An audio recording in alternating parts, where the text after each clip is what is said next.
हिंदू धर्म में भगवान श्री कृष्ण की लीला से जुड़ी हुई कई कथाएं सुनने और पढ़ने को मिलती हैं।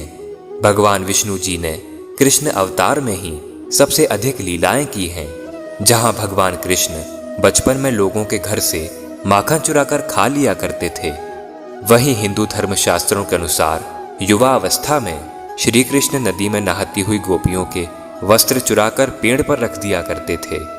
इसी कारण से आज कई लोग श्री कृष्ण को गलत बताते हैं, परंतु हिंदू धर्म शास्त्रों के अनुसार इसके पीछे भी श्री कृष्ण का एक उद्देश्य था जो वे लोग नहीं जानते। और श्री कृष्ण के इस उद्देश्य से आपको पता चलेगा कि आपको बिना वस्त्र के क्यों नहीं नहाना चाहिए। लेकिन वीडियो आगे शुरू करने से पहले अगर आपने हमारे चैनल को सब्सक्राइब नहीं किया है तो चैनल को सब्सक्राइब करके बेल आइकन को प्रेस करना ना भूलें। पद्म पुराण के अनुसार एक बार गोपियां नदी में नहाने के लिए उतरी थीं। फिर नहाने के बाद गोपियां जब नदी से बाहर आने का प्रयास कर रही थीं तो देखती हैं उनके वस्त्र उनके स्थान पर नहीं हैं। फिर जब उनकी नज़र नदी के समीप स्थित एक पेड़ पर पड़ती है जिस पर श्री कृष्ण बैठे होते हैं। पेड़ पर बैठे देखकर गोपियां श्री कृष्ण से कहती हैं, कान्हा तुम्हें लज्जा नहीं आती हम गोपियों को ऐसे नहाते देखकर? तब श्री कृष्ण कहते हैं, मुझे लज्जा क्यों आएगी? लज्जा तो तुम्हें आनी चाहिए जो इस तरह निवस्त्र होकर नहा रही हो। फिर गोपियां श्री कृष्ण से कहती हैं, कान्हा हमसे गलती हो गई, अब बताओ हमारे वस्त्र कहाँ हैं?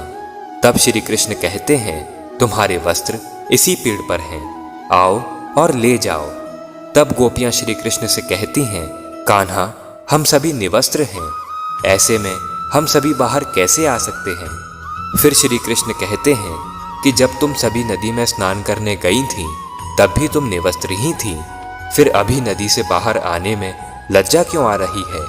फिर गोपियां कहती हैं, कान्हा जब हम नदी में स्नान करने आए थे तब यहाँ हमें कोई भी नहीं देख रहा था।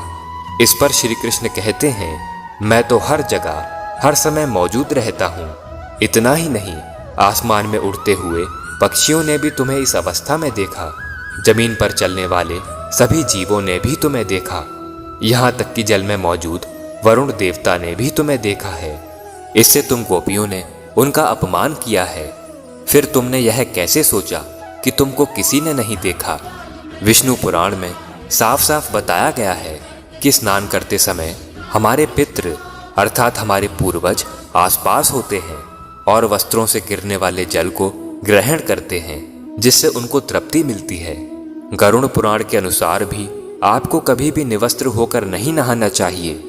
तो मित्रों, अब दीजिए हमें इजाजत। आशा करता हूँ कि श्री कृष्ण द्वारा गोपियों के वस्त्र को चुराने के पीछे के उद्देश्य को आप समझ गए होंगे।